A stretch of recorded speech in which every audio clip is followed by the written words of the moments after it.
Welcome back, everybody. I hope you've been checking out our high-tech health series over the last couple of weeks. And today it's a high-tech thing that isn't so good for you. A shocking new report out from the World Health Organization announcing that cell phone use may cause brain cancer. How concerned should we be? Dr. David Samadi, a member of the Fox News Medical A-Team, chief of the Division of Robotics at Mount Sinai Hospital in New York City, robotics being a good technical medical thing. And look, Doc, I am the worst. 3 devices in my bag, not carrying it in my pocket, not carrying it near my heart.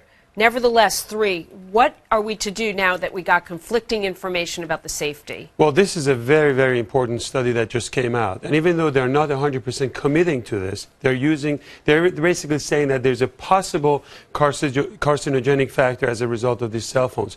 So I think it's a very important study, and we have to take it seriously. I think the good thing about you, and I've seen you over the long period, is that you text a lot more than you use the phone on your ear. So think of these cell phones as like a mini device that can radiate to like your a brain. microwave. That's exactly what it is. And it can transmit through your brain. Right on the side where we hold the phone, that's where the temporal lobe is. At the least it can do, it can affect your memory and your senses. And that's the least it can do.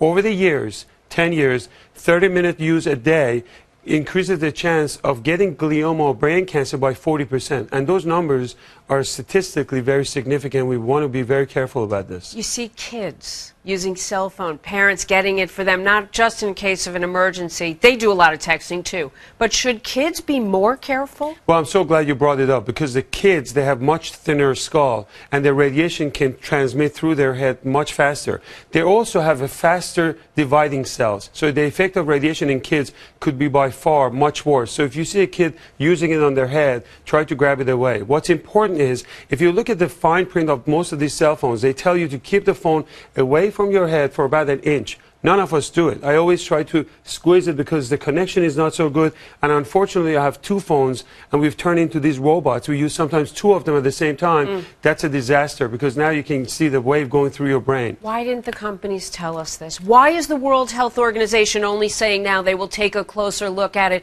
Don't we rely on them? And as a physician, don't you want them to tell us once and for all how to use them safely? You know, these are great scientists, about 31 of them from all over the world, 14 countries, and I'm glad to see U.S. part of that group.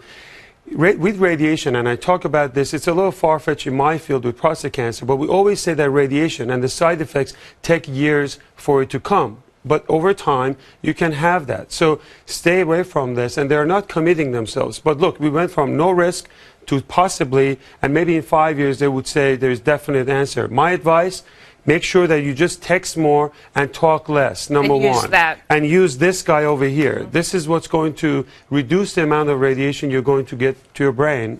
You say it's not that related to prostate, which is your area of expertise, but I heard a little something about men shouldn't carry it in their pant pocket. Well, the other, that's important. Whether it causes infertility or whether it affects some of the testicular cancers, we don't have any of those answers. So try to keep it off. And also, if you use it in areas, this is another good point. If you're in the elevator or basement of the building where you don't have good reception, this little guy has to work even harder in order to connect to the cell tower, and that's when you would have even more radiation. So the lower cell reception actually emits more radiation. That's exactly right.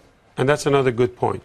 Doc, I mean, what should we do? I mean, why don't we know more about this right now? I think the companies have to go back to the blackboard and really come up with better cell phones that have less radiation, that would have less effect, keep them away from the kids, just text more and turn it off when you're not using it. They're not necessarily proven yet, Kelly, but they have provided some cases that will minimize the amount of radiation on these. Is there a way to create a shield within that? I mean, I don't run a company, but I would think anyone who can come up with a shield would, one, gain a good market share, but also protect the people. You know, that's a very good point. There are many companies that are working on creating some sort of like a bubble, like air space between your phone or the earpiece and your body. But, you know, that's all ongoing research. The only important point from this is not to panic, not to get rid of your cell phones, but make sure that you don't keep it too close to your ear. All right, we're so glad we talked about it today. We will all try to be more careful. Thanks so much, Thank Doc. you so much. I'm Jamie Cole.